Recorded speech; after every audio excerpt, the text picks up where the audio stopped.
Hello everyone, myself Kirti. I am a student of BSc Chemistry Honours final year. This is an audio recorded lecture on the topic energy production. Large food molecules contain a lot of potential energy in the form of chemical bonds, but it requires a lot of work to liberate the energy. Cells need a quick, easy way to get energy for metabolism. This is done with ATP. ATP is an unstable molecule, the bonds of which are easy to break, making it a useful source of energy for cells. ATP gives ADP plus phosphorus plus free energy from food. Food energy plus ATP plus phosphorus gives ATP. Catabolic reaction generate energy to make ATP, and the ATP energy is used to drive anabolic reactions such as metabolic turnover, growth and cell divisions, and spatial functions such as secretion, absorption, contraction or signaling. Metabolism is the sum of all the chemical reactions in the body, that is, catabolism plus anabolism. All energy production begins in the cytosol of the cell. Large molecules are catabolized into smaller molecules, but very little energy is produced. Proteins are converted into amino acids, triglycerides are converted into fatty acids and glycerol, carbohydrates are catabolized into short carbon chains. These smaller molecules are then absorbed and processed in reaction inside the mitochondria. 40% of the energy is captured to produce ATP from ADP, and the remaining 60% escapes as heat used to maintain body temperature. Next is oxidation reduction reaction or redox reaction. Oxidation is the removal of electrons or addition of oxygen, and reduction means the addition of electrons. These reactions are always coupled. One molecule must be oxidized while another is reduced. This is the example of a redox reaction. The reduced molecule gains energy while the oxidized molecule loses energy. Cells are more commonly perform dehydrogenation reaction where a hydrogen, that is one proton plus one electron, is exchanged instead of a free electron, but this is still a redox reaction. Catabolism of large molecules resulted in reduced carrier compounds which are then oxidized to generate ATP. Next is ATP production. Generation of ATP involves the addition of a phosphate to ADP and can be accomplished one of the two ways. First is substrate level phosphorylation. It is a higher energy phosphate is transferred directly from a substrate to ADP, thus forming ATP. Second is oxidative phosphorylation. In this, electrons are transferred from an organic compound to a cofactor carrier molecule, example NAD positive. The electrons are passed through other carriers, the electron transport chain, to a final acceptor, that is oxygen, and the passing of the electrons releases energy that is harvested to add a phosphate to ADP in a process called chemiosmosis. Next is carbohydrate catabolism. Carbohydrates are the primary source of cellular energy for most organisms. Glucose is the most commonly used carbohydrates and will always be used first. Fatty acids will be used second when glucose is in short supply, and then more rarely amino acids can be utilized. Glucose can be catalyzed for ATP production in two ways. First is cellular respiration. It requires oxygen to serve as the final electron acceptor in a series of redox reactions that generate ATP by oxidative phosphorylation. This is the most efficient method of ATP production and involves reaction performed inside the mitochondria. Second is fermentation. It requires an organic molecule to serve as the final electron acceptor and can be done in the absence of oxygen.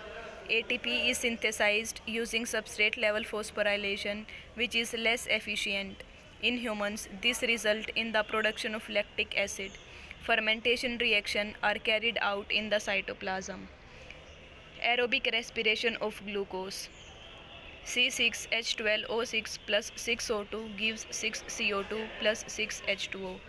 Energy from 1 glucose is equal to 36 ATP. Next is three stages of aerobic respiration. First is glycolysis, oxidation of glucose to pyruvic acid and some ATP and NADH are produced. Second is citric acid cycle, oxidation of acetyl to carbon dioxide with some ATP, NADH and FADH2 produced. Third is electron transport chain. NADH and FADH2 are oxidized, providing electrons for redox reaction, ultimately reduce oxygen to generate ATP. The majority of the ATP is produced at this step. NAD is nicotiniamide adenine dinucleotide and FAT means flavin adenine dinucleotide are coenzyme that functions to transport electrons in the form of hydrogen. NAD positive carries 2 electrons but only 1 proton. FAD carries 2 complete hydrogen atoms. Now we will discuss about glycolysis, which is also known as EMP pathway or Embeden-Meyerhof pathway. Glycolysis is an anaerobic process, does not involve oxygen that occurs in the cytoplasm. It consists of a 10-step metabolic pathway and catabolize and oxidize one glucose molecule into 2 pyruvic acid molecule and generate 2 molecule of ATP by substrate level phosphorylation. Many cells can survive on glycolysis alone, which is called fermentation, but it is not very efficient and fermentation generates lactic acid as a waste product, which will need to be removed and processed to prevent a drastic alternation in pH and loss of homeostasis. There are two stages. First is preparatory stage. 2 ATP molecule are used to phosphorylate 1 carbon glucose and catabolize it into 2 3 carbon molecules. Second step is energy conservation stage. The 2 3 carbon molecules are oxidized to generate 2 3 carbon pyruvic acid molecules. At the same time, 2 NAD positive molecules are reduced to form NADH molecule and 4 ATP molecule are produced by substrate level phosphorylation. This is the reaction, which is the summary of glycolysis. Next is decarboxylation, that is preparation for the citric acid cycle. This is the first step in the aerobic process of glucose metabolism. This and all subsequent steps, that is citric acid cycle and electron transport, will occur only when oxygen is available and will take place inside the mitochondria. The 3 carbon pyruvic acid is decarboxylated into carbon dioxide and a 2 carbon acetyl. The acetyl is attached to coenzyme A, which serves only as a carrier, and 1 NAD positive is reduced to NADH. This will happen twice. 1 glucose generates 2 pyruvic acid molecules. Decarboxylation reaction occurs in the matrix of mitochondria. This is the reaction which show the summary of decarboxylation.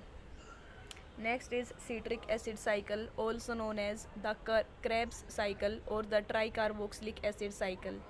This part of the aerobic metabolism of glucose involves 8 enzymatic reactions occurring in the mitochondrial matrix that functions to reduce the coenzyme NAD positive and FAD. The 2 carbon acetyl is attached to a 4 carbon oxaloacetic and creating a 6 carbon citric acid.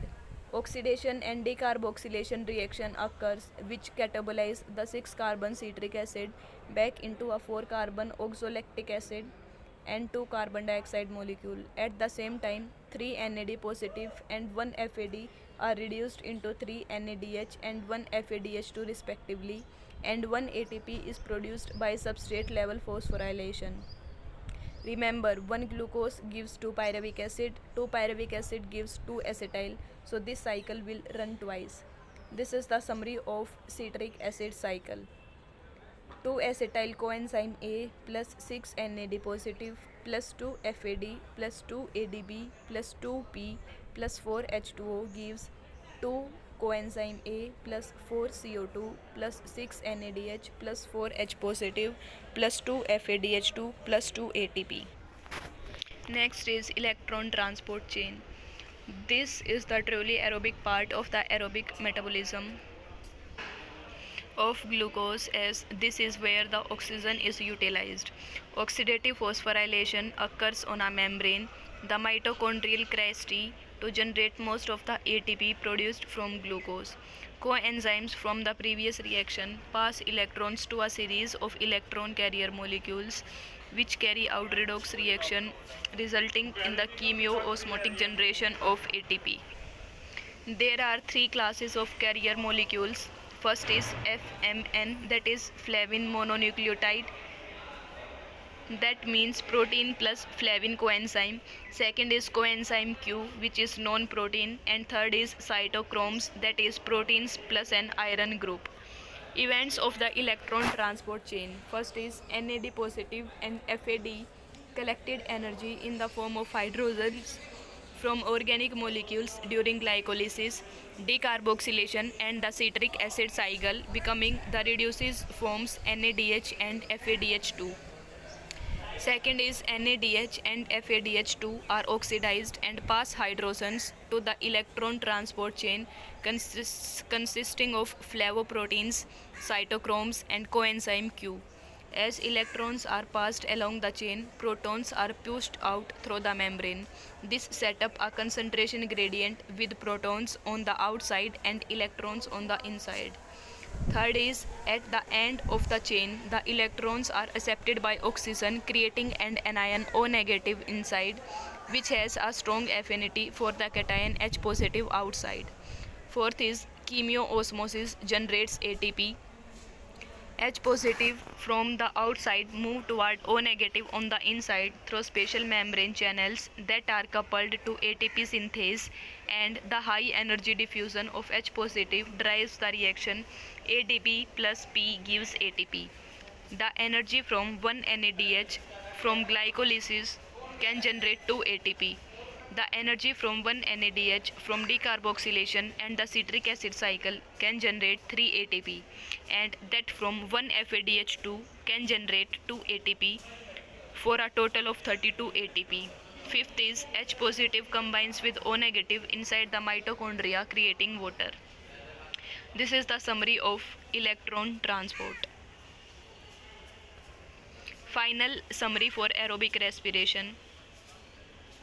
In most eukaryotic cells, 36 ATP are produced from 1 glucose molecules, 2 from glycolysis and 2 from the citric acid cycle by substrate level phosphorylation, and 32 from electron transport by oxidative phosphorylation. Glycolysis occurs in the cytoplasm, the citric acid cycle occurs in the matrix of the mitochondria, and electron transport occurs on the cristae of the mitochondria. Some energy is lost as electrons are carried from the cytoplasm across the mitochondrial membrane, and thus the NADH from glycolysis can generate only 4 total ATP instead of 3 each observed for NADH create inside the mitochondria. Next is cellular respiration review. Glycolysis anaerobic and occurs in cytoplasm. 1 glucose oxidized into 2 pyruvic acids, 2 ATP produced by substrate level phosphorylation, 2 NADH produced by reduction of NAD via oxidation of glucose. If no oxygen available, pyruvic acid reduced to lactic acid through fermentation. Decarboxylation plus Krebs or citric acid cycle occur in matrix of mitochondria. Decarboxylation, 2 pyruvic acid decarboxylated and oxidized into 2-acetyl coenzyme A plus 2 CO2 plus 2 NADH. Citric acid cycle contain 2-acetyl combined with 2 oxaloacetic acid creating 2 citric acids. Citric acid decarboxylated and oxidized, which gives 4 CO2, 6 NADH, 2 FADH2. 2 ATP generated by substrate level phosphorylation. In electron transport, it is aerobic, occurs on cristae of mitochondria. NADH and FADH2 reduced during glycolysis and citric acid cycle are oxidized. Electrons are passed to cytochromes, finally accepted by oxygen. 32 ATP generated by chemiosmosis, oxidative phosphorylation. 12 H2O produced as waste from oxidation of oxygen. With oxygen, 1 glucose will produce 36 ATP in most human tissue cells. Without oxygen, 1 glucose will produce 2 ATP in human tissue cells that are capable of fermentation.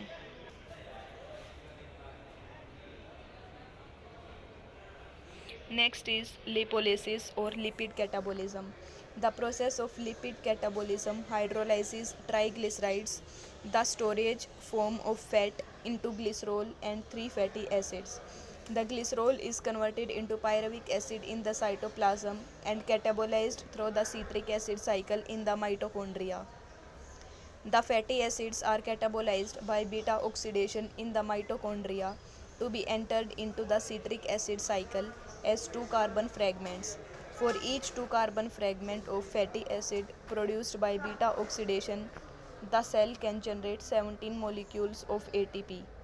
This is 1.5 times the energy production when compared carbon to carbon as with glucose.